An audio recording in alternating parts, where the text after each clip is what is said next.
آج میں انشاءاللہ سورہ الم نشرح لک صدرک کی تفسیر اور والتین والزیتون کی بھی تفسیر بیان کروں گا۔ اللہ تعالیٰ صحیح طرح سے کہنے کی، سننے کی، سمجھنے اور عمل کی توفیق عطا فرمائے۔ الم نشرح لک صدرک، یہ بھی مکی صورت ہے۔ رسول اللہ صلی اللہ علیہ وسلم کو بہت زیادہ مشرکین مکہ پریشان کیا کرتے تھے۔ تو جیسے والضحیٰ واللیل اذا سجا میں اللہ نے اپنی نعمتیں بیان کی کہ اللہ نے آپ کو تنہا نہیں چھوڑا ہے، اللہ نے آپ کا پہلے بھی خیال کیا، اب بھی اللہ آپ کا خیال کرے گا۔ آپ یتیم تھے، اللہ نے آپ کی یتیمی دور کر دی، اور اللہ نے آپ کو مالدار بنا دیا۔ ایک اشکال ہوتا ہے کہ نبی تو آخر وقت تک غریب رہے ہیں، ٹھیک ہے نا، تو مالدار کہاں سے رہے؟ وہ تو گھر میں چولہا نہیں جلتا تھا، تو وہ اللہ نے بنا دیا تھا۔ پھر آپ نے خود اختیاری طور پر آپ صلی اللہ علیہ وسلم نے غربت کو پسند کیا ہے۔ یعنی ایک غربت تو ہوتی ہے نا کہ آپ چاہتے ہیں رزق کی فراوانی ہو لیکن پھر بھی نہیں ہو پا رہی، اور ایک غربت ہوتی ہے اللہ نے رزق دیا مگر آپ سارا صدقہ و خیرات کر کے سب کچھ خرچ کر دیتے ہیں۔ تو نبی صلی اللہ علیہ وسلم کو اللہ نے مال بہت دیا تھا لیکن آپ رکھتے نہیں تھے، تو سارا صبح ہے تو صبح ہی سارا خرچ کر دیا، اور رات کو پھر کھانے کے لیے کچھ نہیں ہوتا تھا۔ تو یہ غربت آپ کی اختیاری تھی، یعنی اپنی مرضی سے تھی۔ تو اللہ نے آپ صلی اللہ علیہ وسلم کو تسلی دی ہے اور فرمایا کہ آپ پر اللہ کی بہت نعمتیں، ان میں ایک نعمت کیا ہے؟ الم نشرح لک صدرک، کیا ہم نے آپ کے لیے آپ کے سینے کو نہیں کھول دیا؟ تو سینہ کھولنا یہ کنایا ہوتا ہے علم اور حلم سے۔ علم کہتے ہیں نالج کو، حلم کہتے ہیں برداشت، بردباری۔ تو مطلب یہ ہے کہ اے نبی، کیا ہم نے آپ کو بہت زیادہ علم اور بردباری، برداشت کی قوت نہیں دی؟ سینہ کھول کہتے ہیں نا، اس کا تو سینہ کھل گیا ہے بھائی۔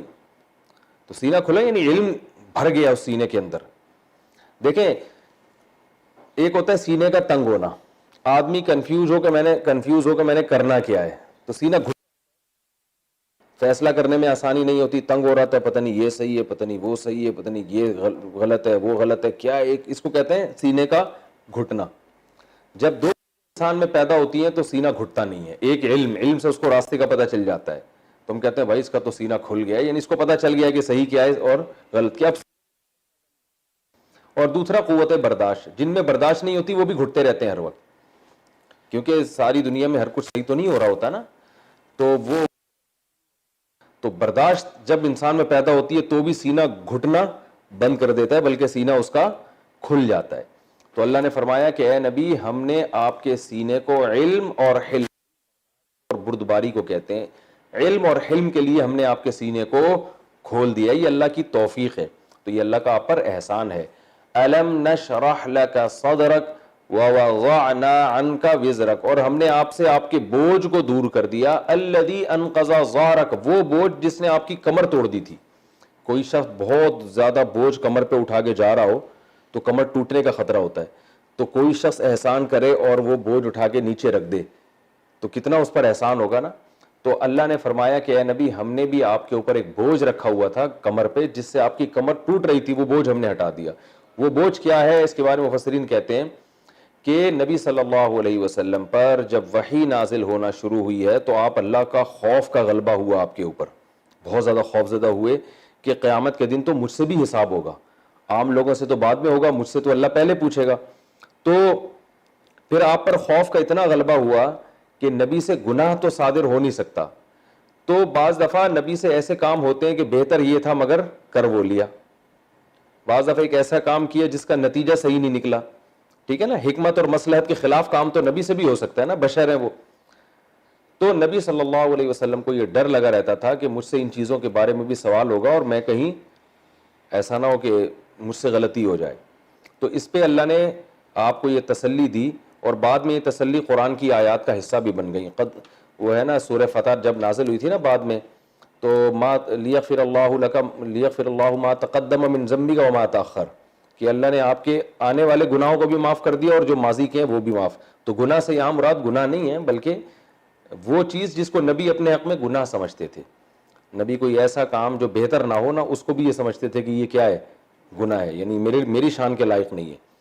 تو یہاں بھی تسلی دی گئی ہے کہ ہم نے آپ سے آپ کے بوجھ کو اتار دیا، یعنی آپ سے کوئی کام ایسا ہو جاتا ہے جو بہتر نہیں تھا تو اس سے آپ سے اس کے بارے میں سوال نہیں ہوگا، اور اللہ نے پہلے معاف کر دیا، کیونکہ اتنی بڑی ذمہ داری نبی کی لگائی گئی ہے۔ اور آپ نے تو جہنم کو ایسے جانتے تھے جیسے اپنی آنکھوں سے دیکھا ہو، جنت کو بھی اپنی آنکھوں سے دیکھا۔ تو کتنا خوف کا غلبہ ہوگا آپ صلی اللہ علیہ وسلم کے اوپر. تو اللہ نے فرمایا کہ آپ ڈریں نہیں, آپ سے مواخذہ نہیں ہوگا, یعنی جو خلاف اولا کام آپ سے ہو جاتے ہیں وہ اللہ نے پہلے معاف کر دیے, کیونکہ ویسے ہی اتنا خوف ہے آپ کے اوپر, تو اگر یہ والا بھی خوف آئے گا تو تبلیغ کیسے کریں گے پھر.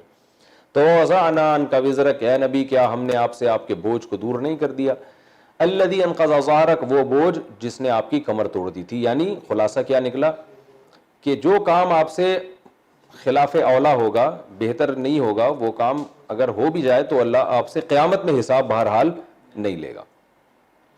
الذی انقض ظہرک ورفعنا لک ذکرک, پھر اللہ تسلی دے رہے ہم نے آپ کے لیے آپ کے ذکر کو بھی بلند کر دیا. یہ بھی ایک دنیا کی نعمت اللہ نے آپ کو دی ہے کہ آپ کا تذکرہ بلند ہے. تو کسی پیغمبر کا تذکرہ اللہ نے اتنا بلند نہیں کیا جتنا نبی صلی اللہ علیہ وسلم کا. وہ بلند کیسے کیا کہ بہت سی جگہوں پر اللہ نے اپنے نام کے ساتھ نبی صلی اللہ علیہ وسلم کا نام لگا دیا ہے. جیسے جب اذان دی جاتی ہے اشہد ان لا الہ الا اللہ, تو اس میں ساتھ میں اشہد ان محمد رسول اللہ. اب نبی صلی اللہ علیہ وسلم کو دنیا میں بھیجا گیا اس لیے کہ تاکہ اللہ کا تعارف کروائیں نا وہ, اور اللہ کو انٹروڈیوس کروائیں, اللہ کی عبادت پہ لوگوں کو لے کر آئیں. تو اس کا تقاضا تو یہ تھا کہ صرف اللہ کا نام ہی بلند لیا جاتا. بھائی سفیر تو آ کے صرف جس ملک کا سفیر ہے اس کا انٹروڈکشن کرواتا ہے نا, تو اس کے تعارف کے لیے بھیجا جاتا ہے. لیکن اللہ نے پیغمبر صلی اللہ علیہ وسلم کو اپنے تعارف کے لیے بھیجا اور بتایا کہ اذانوں میں میرا نام لیا جائے گا, تحیات میں میرا نام لیا جائے گا. لیکن اللہ نے یہ بتا دیا کہ جہاں میرا نام لیا جائے گا تو آپ کا نام بھی میں ساتھ لگانے کا حکم دے رہا ہوں.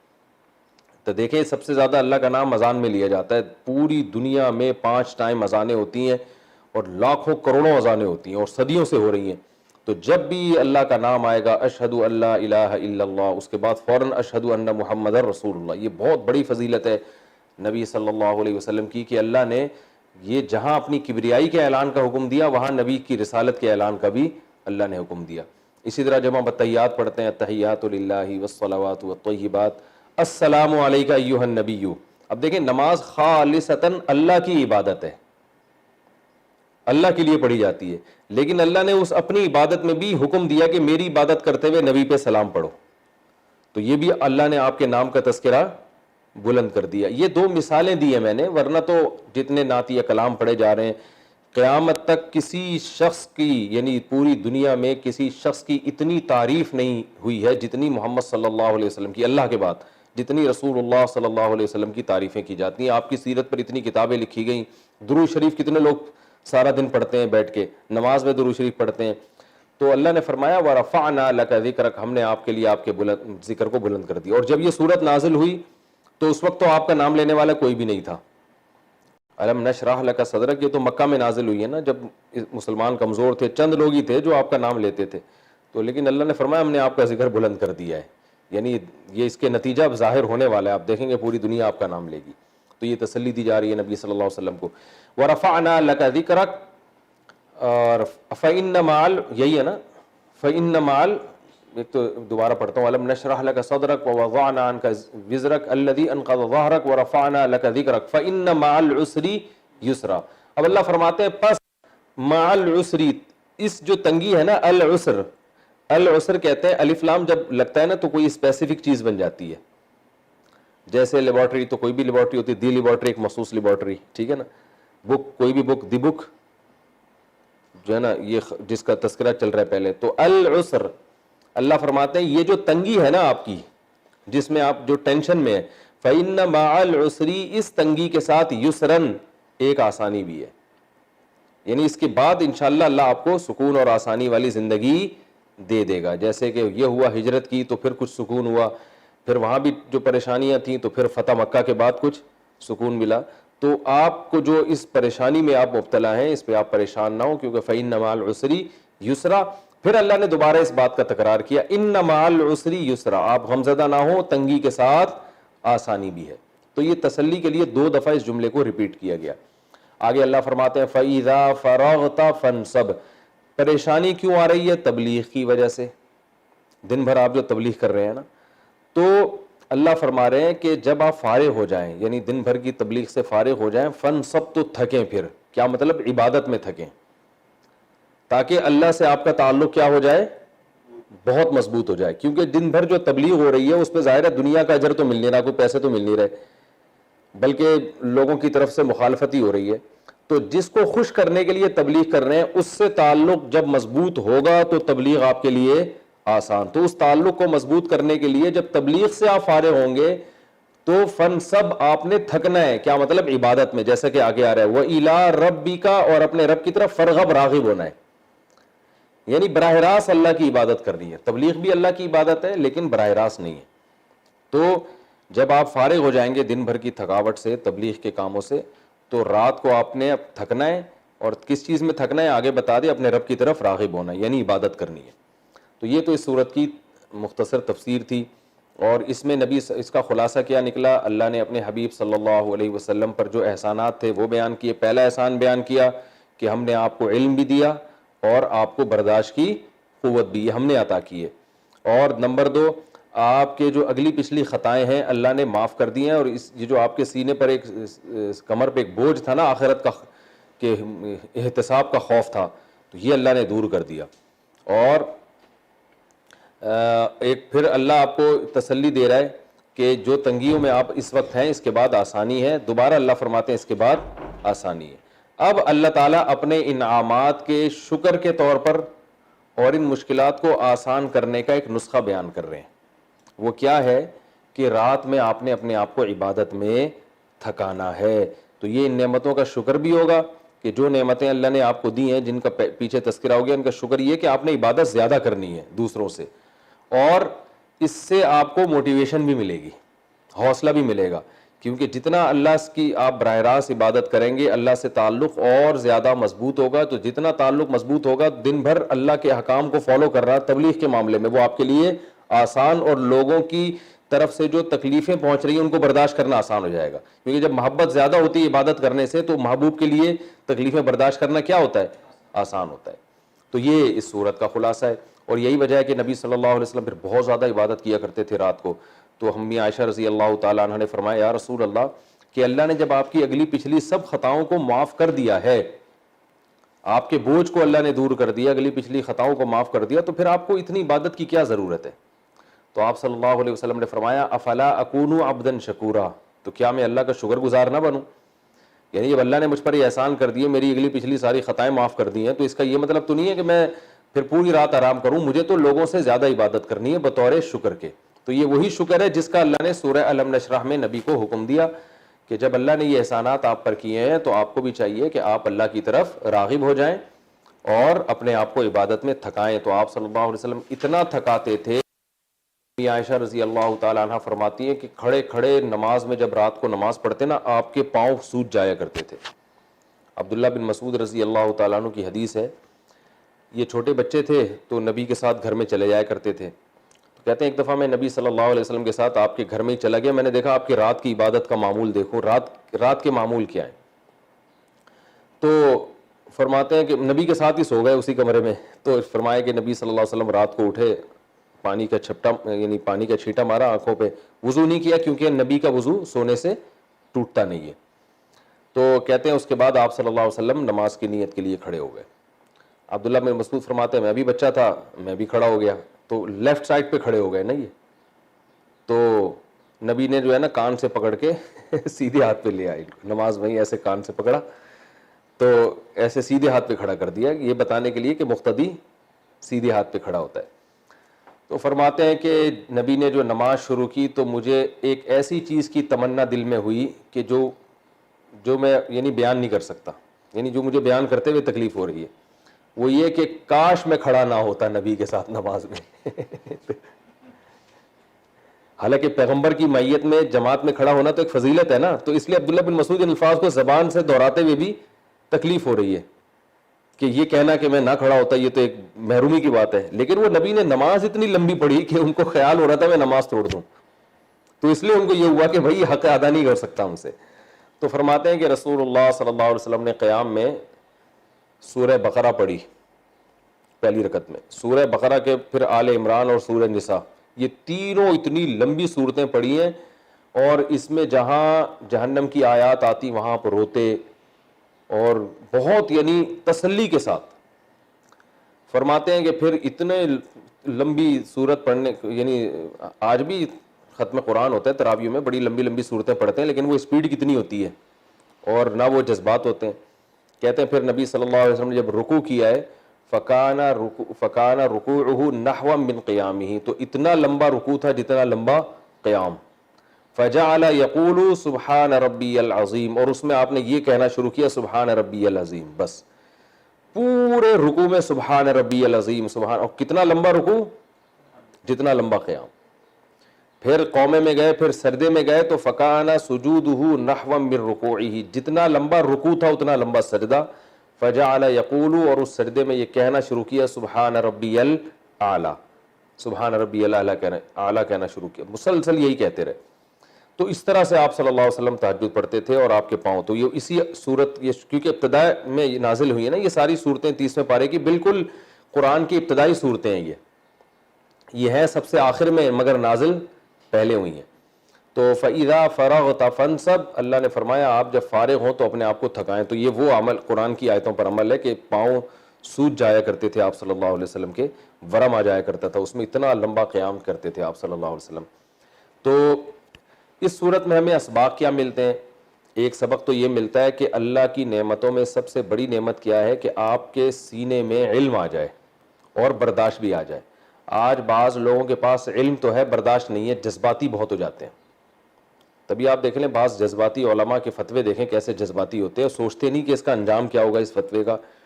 ابھی جو حکومت پاکستان نے شیعوں کو اجازت دی نا جلوس نکالنے کی، اس پہ بعض علماء نے کہا کہ اب ہم لاک ڈاؤن کی تمام پابندیوں کو ختم کرتے ہیں، مسجدوں میں کراؤڈ ہوگا، کیونکہ جب شیعوں کی اجازت ملی ہے تو ہمیں کیوں اجازت نہیں مل رہی. وہ یہ نہیں دیکھ رہے کہ لاک ڈاؤن یا کراؤڈ پہ جو پابندی ہے نا، اگر ہم پابندی ختم کر دیتے ہیں اور مسجدوں میں رش کرتے ہیں تو حکومت کا نقصان نہیں ہے، نقصان کس کا ہے؟ ہمارا ہے. تو آپ کسی قوم سے انتقام لینے کا ایسا طریقہ جس میں خود ہمیں نقصان ہونا شروع ہو جائے، یہ کون سا طریقہ ہوا؟ آپ خود سوچیں نا. یہ تو عقل مندی کی بات نہ ہوئی کہ حکومت نے نااہلی کا ثبوت دیا کہ لاک ڈاؤن میں ایک مخصوص طبقے کو جلوس نکالنے کی اجازت دی، حکومت نے غلط کیا نا، تو اس غلطی کی سزا ہم نمازیوں کو دیں. بھائی کراؤڈ اگر ہوگا مسجدوں میں اس طرح دوبارہ ہجوم ہوگا اور وبا بھی پھیلی ہوئی ہے تو وہ وبا تو پھر ملٹی پلائی ہونا شروع ہو جائے گی، جیسے کہ ہوا ہے ایران میں. دیکھیں کیا ہوا ہے، مذہبی اجتماعات میں کس قدر تیزی سے وبا پھیلی ہے. تو علم بھی بڑی نعمت ہے، لیکن علم کے ساتھ بردباری، ٹھہراؤ طبیعت میں اور قوت فیصلہ کے تمام پہلوؤں سے غور کر کے انسان فیصلہ کرے، یہ بہت بڑی نعمت ہے. علم اگر ہو اور آپ میں تحمل نہیں ہے، سوچتے نہیں، مشورے نہیں لیتے، بہت ہر جب بھی کوئی فتویٰ دیتے ہیں آپ، اب جیسے اردغل ڈرامے کے بارے میں آپ دیکھ لیں نا، علماء کے فتاویٰ تو آ گئے حرام ہے، ناجائز ہے، یہ ہے. اب کیا ہو رہا ہے، ہمارا سیکولر طبقہ کورٹ میں وہ فتاویٰ لے کے جا رہا ہے عدالت میں کہ دیکھو سب علماء اس کو ناجائز کہہ رہے ہیں، اس پہ پابندی لگاؤ. تو کیا ہے، حالانکہ علماء تو ان ڈراموں کو زیادہ ناجائز کہتے ہیں جو بہت زیادہ بے حیائی پھیلا رہے ہیں، لیکن سیکولر طبقہ کیا کر رہا ہے، علماء کے ارطغرل کے بارے میں جو دھڑا دھڑ فتوے آئے نا اس کو لے کے بنیاد بنا رہا ہے کہ اس ڈرامے پہ پابندی لگنی چاہیے. حالانکہ اس ڈرامے پہ پابندی لگنے سے سیکولر طبقے کو فائدہ ہوگا، مذہبی طبقے کو نقصان ہوگا. تو اب جن حضرات نے جذبات میں اس کو حرام، ناجائز اور سختی سے پابندی لگنی چاہیے، فتویٰ تو دے دیا، فتویٰ بذات خود ٹھیک ہے، لیکن اس فتوے کے جو انجام ہونے والا ہے، اس کے جو عواقب ہیں، اس تمام پہلوؤں سے اس پہ غور نہیں کیا گیا کہ بھائی اس کا دیکھیں. عبداللہ بن عباس رضی اللہ تعالیٰ عنہ کے پاس ایک شخص آیا، اس کے بارے میں عبداللہ بن عباس کو اندازہ ہو گیا کہ اس کا زنا کرنے کا ارادہ ہے، ان کو یقین ہو گیا. تو آ کے پوچھنے لگا کہ اگر میں زنا کروں، اگر کوئی شخص زنا کرے اور توبہ کر لے تو کیا اس کی توبہ قبول ہوگی؟ انہوں نے عبداللہ بن عباس نے فرمایا نہیں ہوگی. حالانکہ زنا کرنے سے تو توبہ، اگر کوئی توبہ کرے تو توبہ تو ہر ایک کی قبول ہوگی، لیکن عبداللہ بن عباس نے اس کو فتویٰ کیا دیا؟ نہیں ہوگی. کیونکہ وہ اس کو اگر کہتے نا ہوگی تو وہ جا کے کرتا، وہ اسی نیت پہ کرتا کہ میں توبہ کروں گا تو میری توبہ قبول ہو جائے گی، تو لہذا مجھے ایک جواز مل گیا. تو عبداللہ بن عباس کے اس فتوے کو غلط استعمال کرنا تھا نا اس نے، تو عبداللہ بن عباس نے فتویٰ ہی چینج کر دیا. انہوں نے فرمایا کہ توبہ قبول نہیں ہوگی. تو حالانکہ توبہ تو قبول ہوتی ہے. تو سوال پیدا ہوتا ہے کہ عبداللہ بن عباس نے غلط فتویٰ دیا؟ نہیں، غلط نہیں دیا. ایک فتویٰ یہ ہوتا ہے کہ توبہ تو بہرحال قبول ہے، ایک یہ ہوتا ہے کہ ان کو پتا تھا کہ تیری توبہ قبول نہیں ہوگی کیونکہ تیرا توبہ کا ارادہ ہے ہی نہیں. جس کا توبہ جو توبہ کرتا ہے نا اس کا تو یہ ہوتا ہے کہ ماضی پہ اس کو ندامت ہو. تو اس نیت سے گناہ کر رہا ہے کہ میں توبہ کروں گا. تو عام طور پر جو اس نیت سے گناہ کرتا ہے کہ میں توبہ کروں گا تو قاعدہ یہ ہے کہ وہ توبہ کرتا نہیں ہے, بلکہ وہ بار بار یہی اسی نیت سے گناہ کرتا رہتا ہے اور وہ توبہ پہ قائم بھی نہیں رہتا. تو اس کی توبہ نتیجے کے لحاظ سے قبول نہیں ہوتی. نتیجہ کا مطلب توبہ تو قبول ہوتی ہے لیکن رزلٹ یہ نکلتا ہے بالآخر وہ گناہ کرتا کرتا جہنم میں چلا جاتا ہے. تو یہ پوری تقریر کو عبداللہ بن عباس نے حذف کر کے ان شارٹ جواب دیا, بھائی نہیں ہوتی, ٹھیک ہے نا. حالانکہ ہوتی ہے, سب کی توبہ قبول ہوتی ہے, لیکن یہ تو جس قسم کی توبہ کرنا چاہ رہا ہے یہ نہیں ہوگی تو یہ والی توبہ قبول نہیں ہوگی. بالکل ایسے جیسے ابراہیم علیہ السلام نے کہا تھا نا, انہوں نے پوچھا کہ یہ ہمارے بتوں کو کس نے معذور بنایا ہے. تو ابراہیم علیہ السلام اگر یوں کہتے, بالکل وضاحتی بیان جاری کرتے کہ اصل میں تو میں نے کیا ہے, کیونکہ میں تمہیں سمجھانا چاہ رہا تھا کہ یہ بتوں کو جب تک اس طرح سے توڑا نہیں جائے گا تو تمہاری سمجھ میں بات آئے گی نہیں, ٹھیک ہے نا. تو اتنی ڈیٹیل میں نہیں, انہوں نے سیاست سے کام لیا جو جائز سیاست ہے. لوگوں نے پوچھا ہمارے بتوں کو کس نے مارا ہے, تو ابراہیم علیہ السلام نے کہا یہ جو بڑا والا بت ہے نا اس نے مارا ہے, ٹھیک ہے. تو سب کو پتا تھا اس نے نہیں مارا, لیکن ابراہیم علیہ السلام نے کیا بولا, اس نے مارا ہے.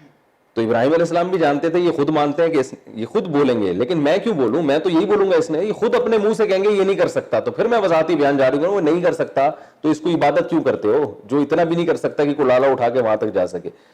تو ارطغرل ڈرامے کے بارے میں فتاوا تو بھرپور آ گئے کہ حرام ہے, ناجائز ہے. اس کا نقصان مذہبی طبقے کو ہو رہا ہے, اس سیکولر طبقے کو دبا کے فائدہ ہو رہا ہے, اور وہ اس ڈرامے پابندی لگوائیں گے. پابندی لگنے سے کیا ہوگا کہ وہ والے جو بےہودہ ڈرامے تو دبا کے چلتے رہیں گے جن میں ہمارے خلفاء کا اور ہماری تاریخ کو مسخ کر کے دکھایا جا رہا ہے, اور ایک ڈرامہ جس میں ہماری تاریخ کا اصل رخ دکھایا جا رہا ہے اور اصل یعنی نوجوانوں کو بتایا جا رہا ہے کہ تمہاری تاریخ کیا تھی, وہ تحریک بالکل ختم ہو جائے گی. تو اس لیے ناجائز کو جائز تو نہیں کہہ سکتے, لیکن آپ نے یہ دیکھنا ہے کہ ابھی آپ کے ابھی کیوں فتویٰ لے رہے ہیں آپ سے, باقی ڈراموں کے بارے میں کیوں نہیں پوچھتے بھائی. ایک آدمی جو ہے نا مجھ سے پوچھنے لگا, ایک اہل حدیث تھے, کہ بغیر ولی کے عورت لڑکی نکاح کر سکتی ہے. میں نے کہا آپ مجھ سے کیوں پوچھ رہے ہیں, آپ تو اہل حدیث ہیں, اہل حدیث کے ہاں تو لڑکی ولی کی اجازت کے بغیر شادی نہیں کر سکتی. کہہ رہے میں صرف قرآن حدیث کو مانتا ہوں. میں نے کہا تو آج سے پہلے بھی اگر آپ مجھ سے پوچھتے ہیں نا پھر قرآن و حدیث, ہمیشہ ہر مسئلہ آپ اہل حدیث عالم سے پوچھتے رہے ہیں. آج آپ کو لڑکی سے شادی کرنی ہے تو میں قرآن و حدیث بتا رہا ہوں, اہل حدیث تورات اور انجیل بتائیں گے, اب وہ قرآن حدیث نہیں بتا رہے. تو مفتی کو چاہیے کہ وہ فوراً ایک دم ہتھیار نہ ڈال دے, وہ دیکھے کہ سوال پوچھنے والے کا مقصد کیا ہے اور آپ کے سوال کو وہ آپ جو جواب دیں گے اس کو کہاں استعمال کرے گا وہ. تو یہ جو ہے نا علم بھی ہو اور حلم بھی, بردباری بھی, قوت فیصلہ بھی, اور تمام چیزوں کو سامنے رکھ کر انسان فیصلہ کرے, یہ بہت ضروری ہے, اور اس میں بہت زیادہ احتیاط سے کام لینے کی اہل علم کو ضرورت ہے, ورنہ یہی علم تباہی بربادی کا ذریعہ بن جاتا ہے. تو اس لیے اس صورت میں ہمیں یہ بھی پتہ چلتا ہے کہ علم کے ساتھ حلم ہونا بھی ضروری ہے, اور اللہ نے آپ صلی اللہ علیہ وسلم کو دونوں چیزیں عطا کی تھیں, علم بھی اور حلم بھی. اور آپ کی سیرت سے بھی پتہ چلتا ہے, آپ کے فیصلے جذباتی نہیں ہوتے تھے. نبی کی سیرت, صلح حدیبیہ دیکھ لینا, ساری شرطیں غیر مسلموں کی مانی ہیں, اس لیے کہ آپ جانتے تھے کہ ابھی جذبات سے کام لے لیا ہم نے اگر, اور مارنے دھاڑنے کی باتیں کی, 1400 صحابہ موت پر بیعت کر چکے ہیں, ابھی جنگ تو بڑی زبردست ہو جائے گی. اگر میں کہوں میں کسی شرط کو نہیں مانتا, یہ 1400 صحابہ نے تو موت پر بیعت کر لیے, یہ تو سب جنگ میں جھک جائیں, جو ہے نا وہ ایسا ہو جائے گا ایسا ہو جائے گا, لیکن نقصان کس کا ہوگا بھائی, یہ شہید ہو گئے یا آدھے بھی شہید ہو گئے تو میرے پاس تو لوگ بچیں گے ہی نہیں آگے کام کرنے کے لیے. تو آپ نے کیا کیا, علم ہے مگر بردباری سے کام لیا. تو ہمارے ہاں جذبات, علم کے ساتھ جذباتیت جو آ جاتی ہے نا, اس سے بڑا نقصان ہوتا ہے. اور صرف جذبات ہو علم نہ ہو, یا صرف بردباری ہو علم نہ ہو, تو یہ بھی غلط ہے. علم بھی تو ہونا, علم سے تو پتہ چلے گا صحیح کیا ہے غلط کیا ہے. تو دونوں چیزوں کا ہونا بہت ضروری ہے. تو اس صورت میں ہمیں کیا پتہ چلتا ہے, پہلی چیز یہ پتہ چلتی ہے کہ بھائی علم اور حلم یہ اللہ کی بہت بڑی نعمتوں میں سے ایک نعمت ہے. اور دوسری بات, وَرَفَعْنَا لَكَ ذِكْرَكَ, دوسرا علمی نقطہ کہ عزت کا مل جانا بھی اللہ کی نعمت ہے. اللہ تعالیٰ نے آپ صلی اللہ علیہ وسلم پر جو انعامات کی, احسانات کی, ان میں ایک احسان یہ بھی کہ ہم نے آپ کے تذکرے کو بلند کر دیا. تو یہ بھی ایک اللہ کی طرف سے انعام ہے. خود اس کی خواہش ہونا کہ میں لوگوں میں مشہور ہو جاؤں, میرا نام زیادہ لیا جائے, یہ حرام ہے, ناجائز ہے, اسلام میں اس کو پسند نہیں کیا گیا. لیکن آپ خود مشہور نہیں ہونا چاہتے, اللہ کی طرف سے آپ کی ہو گئی, آپ کی لوگوں میں عزت ہو گئی, تو پھر یہ اللہ کی نعمتوں میں سے ایک نعمت ہے, اس پہ بھی ہمیں شکر ادا کرنا چاہیے.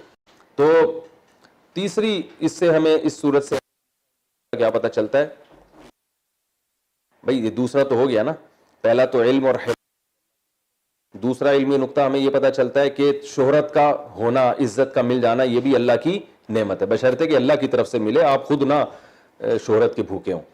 اور الذی انقض ظہرک ورفعنا لک ذکرک فإن مع العسر یسرا ان مع العسر یسرا, کہ تنگی کے بعد آسانی بھی ہوتی ہے. علماء نے لکھا یہ قاعدہ کلیہ نہیں ہے, بعض بزرگ ایسے جن پر آزمائشیں آئیں اور انہی آزمائشوں میں ان کی موت واقع ہو گئی, تو یہ ضروری نہیں ہے کہ جب پریشانیاں ہیں تو اس کے بعد لازمی آسانی بھی آئے. بعض دفعہ اسی پریشانی میں آپ کی موت ہو جاتی ہے, اللہ اٹھا لیتے ہیں, لیکن اتنی بات ہے کہ پھر آخرت میں اس کا اجر مل جائے گا.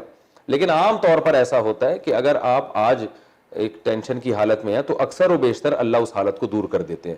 تو نبی صلی اللہ علیہ وسلم کے ساتھ تو ایسا ہی ہوا, اللہ نے فرمایا آپ کے ساتھ جو تنگی ہے میں اس کو دور کر دوں گا, کیونکہ آپ کا مشن بہت بڑا تھا اور آپ کو بہت زیادہ ستایا گیا تھا, تو اللہ نے آپ کو تسلی دی. تو اس لیے آج ہم جس کنڈیشن میں اگر ہوں, کوئی پریشانی ہو, تو یہ سوچ کے صبر کرنا چاہیے کہ یہ پریشانی ہمیشہ نہیں رہے گی, اللہ تعالیٰ آسان کر دیتے ہیں اس پریشانی کو, نہیں بھی کرے تو اس پریشانی کا عادی بھی بنا دیتے ہیں. وہ اتنی ٹینشن, اس ٹینشن میں وہ کہتے ہیں نا کہ مشکلیں اتنی پڑی مجھ پر کہ آسان ہو گئیں. ایک شاعر نے کہا مجھ پر اتنی مشکلیں آئیں کہ وہ اب مشکلوں کو جھیلنا میرے لیے آسان ہو گیا. تو یہ بھی اللہ کی ایک رحمت ہے.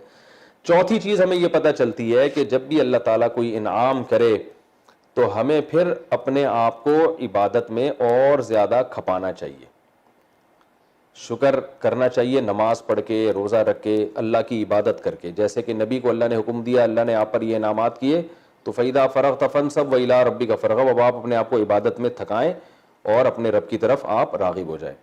یہ چار چیزیں ہو گئی. پانچویں چیز ہمیں یہ پتہ چلتی ہے کہ جو لوگ دین کی تبلیغ کر رہے ہیں ان پر, ان کے لیے براہ راست اللہ کی عبادت کرنا, نماز پڑھنا, روزے رکھنا, اللہ کا ذکر کرنا اور رات کو اٹھنا, یہ ان کے لیے زیادہ امپورٹنٹ ہے بنسبت ان لوگوں کے لیے جو تبلیغ کا کام نہیں کر رہے. آج ہوتا ہی ہے کہ جو لوگ تبلیغ میں جڑے ہوئے ہیں, سارا دن ساری رات دین کی تبلیغ کر رہے ہیں, تو وہ یہ کہتے ہیں کہ بھائی ہمارے پاس تو نماز پڑھنے کا یعنی نوافل پڑھنے کا ٹائم نہیں ہے, کیونکہ ہم تو آلریڈی دین کے کام میں لگے ہوئے ہیں. تو بھائی بات یہ ہے کہ جب آپ دین کے کام میں لگتے ہیں نا, تو آپ کا لوگوں سے واسطہ ہوتا ہے. آپ کہیں پڑھا رہے ہیں, کہیں ٹیچ کر رہے ہیں, کوئی کتاب لکھ رہے ہیں, کوئی فتویٰ دے رہے ہیں, یا انٹرنیٹ پر آپ لوگوں کو کچھ سمجھا رہے ہیں.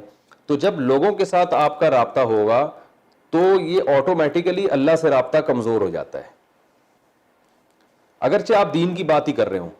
ہم نے علماء سے سنا ہے کہ دین کی باتیں زیادہ کرنا بھی بعض دفعہ نقصان کا سبب بن جاتا ہے, بشرطے کہ یعنی اگر اللہ کی طرف توجہ آپ کی کم ہو. تو علماء کہتے ہیں یہ جو عبادت ہے نا خلوت میں, تنہائی میں, یہ آپ کی بیٹری کو چارج کرتی ہے. جیسے موبائل فون کے ذریعے آپ سارا دن لوگوں سے بات کرتے رہے, تو موبائل کا استعمال تو اچھا ہو جائے گا, لیکن بیٹری آہستہ آہستہ ڈاؤن ہوگی, تو اس کو چارج پہ لگانا پڑتا ہے, پھر وہ فل ہوگی, پھر آپ اس کو ڈسچارج کریں. تو انسان کی مثال بھی ایسی ہے کہ جو علماء, جو تبلیغ والے اور یہ جو لوگ بھی دین کا کام کر رہے ہیں, لوگوں کو دین کی دعوت دے رہے ہیں, ان کی بیٹری آہستہ آہستہ, وہ اللہ کی محبت لوگوں میں بانٹ رہے ہیں نا, تو جب خود ان کا اپنا سے اللہ سے تعلق کمزور ہونا شروع ہو جاتا ہے. تو اگر وہ تنہائی میں اٹھیں گے, اللہ کے سامنے روئیں گے, گڑ گڑائیں گے, عبادت کریں گے, تو وہاں اللہ کی محبت کے چشمے ان میں پیدا ہوں گے اور پھر وہ آگے ڈیلیور کریں گے اس کو. تو جو مبلغ ہے نا, ان کو خلوت میں عبادت کی ضرورت دوسروں سے زیادہ ہے. ہمارے شیخ مفتی رشید احمد صاحب رحمہ اللہ تعالیٰ اتنا خیال کیا کرتے تھے اس کا کہ حضرت کی اگر کبھی تلاوت میں ناغہ ہو جائے تو حضرت بیان کی چھٹی کر دیتے تھے, تلاوت کی چھٹی نہیں کرتے تھے. صحیح ہے نا, حضرت کہتے تھے آج تلاوت نہیں ہوئی ہے, تلاوت باقی ہے, تو آج بیان. حالانکہ لوگ آتے تھے دور دور سے بیان سننے, فرماتے تھے بس آپ کو نیت کا ثواب مل جائے گا, چھٹی. بعض دفعہ علمی تحقیقی مجلسیں ہوتی تھیں دارالعلوم کرنگی میں, حضرت مفتی تقی صاحب ہوتے تھے اس مجلس میں, بڑے بڑے علماء ہوتے تھے, تو وہ مجالس 12 گھنٹے 18 گھنٹے چلا کرتی تھیں, تو اس میں ٹائم ہی نہیں ملتا تھا عبادت کا. تو اس میں یہ ہوتا تھا کہ اب جیسے صبح سے لے کے دوپہر تک مجلس چلی ہے, درمیان میں تھوڑی دیر وقفہ ہوا, پھر کھانا کھا کے تھوڑی دیر آرام کیا, پھر میٹنگ شروع. تحقیقی مسائل ہوتے ہیں نا, تو اس میں 3-4 دن بہت زیادہ مصروفیت ہوتی تھی, اس میں ٹائم نہیں ملتا تھا تلاوت کا. تو پھر جب حضرت دارالفتہ آتے تو پھر حضرت بیان کی 2-4 دن چھٹی. کہا کہ یہ 3 دن جو میرا ناغہ ہوا ہے نا, اس میں اب جو عبادت کا ناغہ ہوا اور تلاوت کا ناغہ ہوا، پہلے اس کی کمی کو پورا کروں گا پھر بیان کروں گا. پھر حضرت مثال دیا کرتے تھے کہ کنویں سے اگر آپ پانی نکالیں تو اگر جلدی جلدی سارا پانی نکال لیں تو کیچڑ آنا شروع ہو جائے گا. تو کنویں سے جب پانی نکالا جاتا ہے تو تھوڑی دیر کے لیے اس کو چھوڑا جاتا ہے تاکہ جو پانی نکلا ہے نا وہ پہلے کور ہو جائے، صاف پانی آ جائے پھر نکلے. تو فرماتے تھے کہ جو اہل اللہ دین کی تبلیغ کا کام کر رہے ہیں، یا اللہ کی جو انوار و معرفت ان کے دل پر اللہ کی طرف سے آ رہے ہیں، یہ پانی ہے جو لوگوں میں تقسیم کر رہے ہیں. تو خلوت میں تنہائی میں بیٹھ کے عبادت کریں گے تو یہ انوارات دوبارہ جذب ہوں گے اور پھر لوگوں میں تقسیم ہوں گے. اگر تنہائی میں عبادت اور دعائیں چھوڑ دیں تو پھر کیچڑ آنا شروع ہو جائے گا. یہ جو آج بہت سے لوگ یوٹیوب پہ بیٹھے ہوئے ہیں نا، قرآن حدیث کے نام پہ لوگوں کو ایک تباہی میں ڈال دیے انہوں نے. ان میں سب سے بڑا مسئلہ کیا، ان میں اللہ کا خوف نہیں ہے، اللہ کی محبت نہیں ہے. تو یہ تنہائی میں گڑ گڑانے والے نہیں ہیں. آپ دیکھیں حاجی عبد الوہاب صاحب کو، کوئی عالم تو نہیں تھے، وہ دین کا کتنا کام لیا اللہ سے انہوں نے، سوری اللہ نے ان سے. مجھے بھی کیچڑ آنا شروع ہو گیا ہے کتنا زیادہ اللہ نے ان سے دین کا کام لیا نا. حالانکہ عالم نہیں تھے، دنیا بڑے بڑے علماء ان پہ مرتے تھے، ان کے بیان سننے کے لیے دنیا بھر سے لوگ آتے تھے اور بیان کے الفاظ بھی سمجھ میں نہیں آ رہے ہوتے تھے.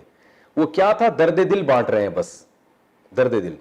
تو تنہائی میں اتنی عبادتیں ان لوگوں نے کی ہیں، ان بزرگوں نے اتنی عبادتیں کی ہیں کہ ان کی زبان سے دو لفظ سننے کے لیے لوگ پتہ نہیں کہاں کہاں سے آتے ہیں کہ یار. حالانکہ نہ کوئی علمی کوئی بڑا مقام، اگرچہ علمی ضروری ہے، بعض دفعہ ایسا ہوتا ہے کہ علم اگر نہ ہونا تو یہ عبادت سے بجائے فائدے کے الٹا نقصان ہوتا ہے، کہ خود بھی عالم نہیں ہے اور علماء سے پڑھا بھی نہیں ہے، پھر وہ لوگوں میں بیان بھی شروع کر دیں تو اس کا نقصان یہ ہوتا ہے کہ وہ بیان پھر غلط بھی شروع ہو جاتا ہے نا. جب علم نہیں ہے تو پھر جذبات غالب ہو جاتے ہیں. تو علم اور تنہائی کی خلوتوں کی عبادتیں، یہ دونوں بہت ضروری ہیں. جب نبی کے لیے ضروری ہیں تو ہم اور آپ کون ہیں بھائی. تو اس سے یہ بھی پتہ چلتا ہے کہ جب رات کو ہمیں کچھ نہ کچھ، اور اس سے بھی پتہ چلتا ہے کہ اتنی عبادت رات کو تنہائی میں ضرور کرنی چاہیے جس سے تھکاوٹ تو محسوس ہو. چلیں وہ والی تھکاوٹ نہیں کہ نبی کے تو پاؤں سوج گئے، ورم آ گیا، اتنی نہ بھی ہو تو کچھ نہ کچھ تھکاوٹ ہونی چاہیے. اتنی عبادت. اور رات کی عبادت کیا ہے، نماز اور دعا. قرآن میں یہ دو ہی چیزوں کا تذکرہ ہے، نماز کا کہ یبیتون لربہم سجدا وقیاما، یہ راتوں کو نماز پڑھتے ہیں اور دعائیں مانگتے ہیں. وبالاسحار ہم یستغفرون. تو یہ دو، اس کی اہمیت بھی اس صورت سے ہمیں پتہ چلتی ہے. کتنا ٹائم باقی ہے بھائی؟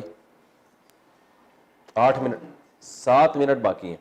اب سورہ والتین والزیتون انشاءاللہ 7 منٹ میں ہم کوشش کرتے ہیں ختم ہو جائے. اس کے بعد جو صورت ہے والتین والزیتون، اس کی ترجمہ اور گرامر تو میں نے پہلے بتا دی تھی. اب اس کی میں تفسیر بیان کرتا ہوں. اللہ تعالیٰ نے اس صورت میں 3 چیزوں کی قسم اٹھائی ہے، انجیر کی، زیتون کی اور مکہ کی. 3 قسمیں اٹھا کے اللہ نے فرمایا سب سے بہترین انداز میں ہم نے کس کو بنایا؟ انسان. اب ان 3 قسموں، قسم اور جواب قسم میں مناسبت کیا، میں نے بتایا تھا نا، قسم ہوتی ہے ایک جواب قسم یعنی دعویٰ. مناسبت یہ ہے کہ انجیر اور زیتون یہ مادی لحاظ سے سب سے بہتر خوراک ہے. انجیر اور زیتون.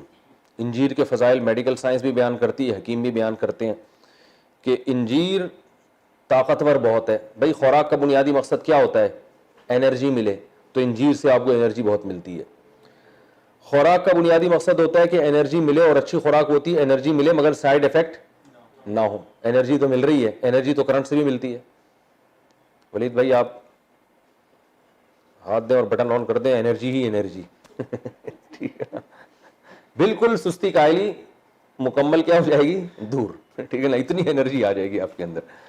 تو انرجی تو آپ کو اس سے بھی مل جاتی ہے. کولڈ ڈرنک جو آپ پیپسی پیتے ہیں نا، بہت فل آف انرجی ہے، یہ بہترین طاقت ہے اس میں، لیکن سائیڈ ایفیکٹ بہت زیادہ ہوتے ہیں. تو انجیر کیا کرتی ہے کہ طاقتور بہت ہے مگر سائیڈ ایفیکٹ نہیں ہے. یعنی وہ تو بہت زیادہ کوئی چیز کھائیں گے وہ تو ہر چیز ہی ہے نا، لیکن نارملی خون صاف ہو جاتا ہے اس سے، اور پیٹ کے بہت سارے امراض ختم ہوتے ہیں، پیٹ میں کیڑے وغیرہ ختم ہو جاتے ہیں، قبض ختم ہو جاتا ہے. طاقت کی چیزیں زیادہ تر قبض پیدا کرتی ہیں، تو صاف خون پیدا ہوتا ہے اس سے. یعنی ایک اچھی خوراکوں میں ایک نفیس خوراک سمجھی جاتی ہے. اس کے بعد ہے زیتون. دنیا میں جتنے بھی آئل ہیں ان میں سب سے بہترین آئل زیتون ہے. آپ کو یقین نہ آئے نا کہ انجیر اور زیتون سے کیا ہوتا ہے تو آپ شام جائیں. میں ترکی گیا ہوں, وہاں شامی بہت دیکھے میں نے, بے انتہا خوبصورت لوگ ہیں. تو ہم سوچتے تھے یہ اتنے خوبصورت کیوں ہیں, تو ان کی خوراک انجیر اور زیتون سے شروع ہوتی ہے اور انجیر اور زیتون پہ ختم ہوتی ہے. تو اس سے ان کی اسکن ہمیں پتہ چلتی ہے کہ ایسے شفاف ہو جاتا ہے, یعنی انجیر اور زیتون کھانے والے لوگ. تو اب کیا ہے اللہ نے, اچھا زیتون کی قرآن میں ایک اور جگہ بھی تعریف ہے, شجرۃ مبارکۃ زیتونۃ لا شرقیۃ ولا غربیہ یکاد زیتها یضیء ولو لم تمسسہ نار. زیتون کے تیل میں دھواں نہیں ہوتا, آپ اس سے چراغ جلائیں بدبو نہیں آتی. اور جو کولیسٹرول وغیرہ کے مسائل دوسرے آئلز میں ہے نا, وہ زیتون میں نہیں ہوتے. فل آف انرجی ہوتا ہے, شوگر لیول زیرو ہوتا ہے, اس میں شوگر نہیں ہوتی بلکہ شوگر میں مفید ہے. تو اللہ نے یہ دو قسمیں اٹھائی ہیں, بتا رہا ہوں جی, آ رہا ہوں. دو قسمیں اللہ تعالیٰ نے اٹھائیں اور پھر اللہ نے قسم اٹھائی وَهَذَا الْبَلَدِ الْأَمِينَ, اس امن والے شہر کی, یعنی مکہ کی. تو اب سوال پیدا ہوتا ہے مکہ, انجیر, زیتون, ان تینوں میں آپس میں مناسبت کیا ہے؟ اور پھر یہ قسم اٹھا کے فرماتے بہترین بنایا ہم نے انسان کو. تو اصل میں انسان کی دو قسم کی خوراکیں ہوتی ہیں, ایک روحانی اور ایک جسمانی. انسان کو دونوں خوراکیں چاہیے. اگر انسان کی صرف مادی خوراک ملے اور روحانی ٹریننگ نہ ہو تو وہ گدھا بن جائے گا نا, بیل بن جائے گا. جیسے باڈی بلڈر ہوتے ہیں ماشاءاللہ, ہوتے بڑے فٹ فاٹ ہیں, اب اگر اخلاق بھی اچھے ہیں پھر تو ٹھیک ہے, اگر کوئی چور ڈاکو ہے تو پھر وہ اچھا انسان کہلانے کا مستحق نہیں ہے. تو انسان کو دونوں قسم کی خوراک چاہیے, روحانی بھی اور جسمانی بھی. روحانی خوراک ملتی ہے وحی سے, اور وحی پیغمبروں پہ آتی ہے, وحی سے ہمیں گائیڈنس ملتی ہے کہ کیا صحیح ہے اور کیا غلط. دیکھو گوروں کے پاس وحی کی تعلیمات نہیں ہے تو ابا کو اولڈ ہوم میں جمع کرا دیتے ہیں کہ نہیں کرا دیتے, زنا بھی کرتے ہیں, ڈرگس بھی لیتے ہیں, پتہ نہیں کیا کیا کر رہے ہیں. تو روحانی تعلیم کا جو منبع اور سرچشمہ ہے وہ مکہ ہے, کیونکہ نبی صلی اللہ علیہ وسلم پر پہلی دفعہ جب وحی نازل ہوئی تو کہاں نازل ہوئی ہے؟ مکہ. تو مکہ کے ذریعے روحانی غذا ملی ہے انسانوں کو, اور جسمانی غذا جو سب سے بہترین, یعنی سب سے بہترین روحانی غذا مکہ سے ملی ہے. دیکھو گائیڈنس تو ہر ایک کرتا ہے نا, اچھی باتیں تو غیر مسلم بھی کر رہے ہوتے ہیں, بھائی یہ کیا کرو وہ نہ کیا کرو, لیکن سب سے بہترین جو روحانی غذا انسان کی ہے وہ کہاں سے شروع ہوئی ہے؟ مکہ سے. اور سب سے بہترین جسمانی غذا وہ انجیر اور زیتون ہے. عجیب ملاپ ہے دونوں کا. زیتون میں کاربوہائیڈریٹ نہیں ہے, صحیح ہے نا, اور اس میں پروٹین بہت ہیں, جبکہ انجیر میں کاربوہائیڈریٹ بہت زیادہ ہے. تو انسان کو کاربوہائیڈریٹ بھی چاہیے نا, نشاستہ بھی تو چاہیے باڈی کو رن کرنے کے لیے, ارے میٹھا بھی چاہیے نا یار. تو انجیر میں بہترین میٹھا ہے اور اس میں بہترین پروٹین ہے, اور میٹھا بالکل بھی نہیں ہے. تو اللہ نے ان دونوں خوراکوں کا جو ہے نا بتایا ہے کہ سب سے بہترین خوراک انسان کے لیے کیا بنائی ہے؟ انجیر اور زیتون, جسمانی غذا. اور روحانی غذا کے لیے سب سے بہترین مرکز کس کو بنایا؟ مکہ کو. تو اللہ فرماتے ہیں جس مخلوق کو مادی غذا میں انجیر اور زیتون کھلایا جا رہا ہو اور روحانی غذا اس کی مکہ سے ہو, تو یہ دونوں چیزیں اس بات پر گواہ ہیں کہ انسان سے بہتر مخلوق دنیا میں کوئی بھی نہیں ہے. یعنی اس کی خوراک, جسمانی خوراک بھی ہٹو بچوں, اور اس کی روحانی خوراک بھی ہٹو بچوں. بلی کو دیکھو چھیچڑے کھا رہی ہوتی ہے, یہ کوئی جسمانی غذا ہی ہے بھائی؟ کتا کیا کھا رہا ہوتا ہے؟ کچھ بھی کھا رہا ہوتا ہے, ہڈیاں ڈالو. یعنی جیسی بہترین انسان کی غذا اللہ نے بنائی ہے کسی اور مخلوق کی نہیں بنائی. وہ الگ بات ہے ہم پراٹھے کھا رہے ہیں, پوریاں کھا رہے ہیں ڈیزل میں پکی ہوئی, ٹھیک ہے نا, یہ پتہ نہیں کون سا آئل ہوتا ہے, یہ ہمارا اپنا قصور ہے. لیکن اللہ فرماتے ہیں کہ جس مخلوق کی جسمانی تربیت کا ایسا انتظام کیا گیا ہو کہ اس کی خوراک میں نے زیتون اور انجیر بنا دی ہو, اور اس کو تہذیب سکھانے کے لیے مکہ سے اس کا لنک جوڑ دیا. انسان کو تہذیب مکہ سے آئی ہے, یعنی وہی وہاں سے آئی ہے. تو یہ چیزیں اس بات پر گواہ ہیں کہ ہم نے انسان کو روحانی اور جسمانی دونوں اعتبار سے بہترین تخلیق میں پیدا کیا ہے. نہ روحانی اعتبار سے انسان سے افضل کوئی ہے, نہ باڈی کے اعتبار. تو سب سے خوبصورت انسان ہی ہے نا. ایک آدمی مجھے کہنے لگا نہیں چوزے چھوٹے چھوٹے کتنے پیارے پیارے ہوتے, اتنے خوبصورت, انسان سے زیادہ میں نے کہا پھر ان سے دوستی لگایا کرو, ان سے شادی کیا کرو. تو نہیں ہے, انسان سے زیادہ خوبصورت بعض چیزیں ہوتی ہیں ایک لحاظ سے خوبصورتی ہے, دوسرے لحاظ سے نہیں ہوتی. مور کے رنگ کلر بڑے خوبصورت ہیں, بس اسی, باقی تھوڑی اس میں خوبصورتی ہے.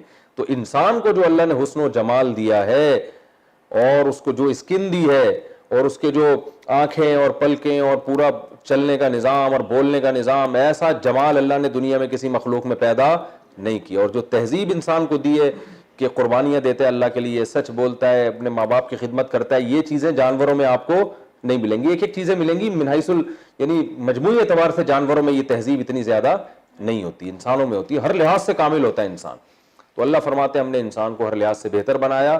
پھر آگے بھی ہے, آگے کیا ہوا پھر اس کے ساتھ, وہ پھر انشاءاللہ اگلے ایپیسوڈ میں. اللہ تعالیٰ سمجھنے کی, یہ بھی پوری تفسیر مکمل نہیں ہوئی ہے کہ آپ سمجھے بہت اچھے بن گئے ہم لوگ, بس سب بہت ہی اچھے ہیں, تو آگے بھی پوری ڈیٹیل ہے. اللہ تعالیٰ سمجھنے کی, عمل کی توفیق عطا فرمائے. وما علینا الا البلاغ.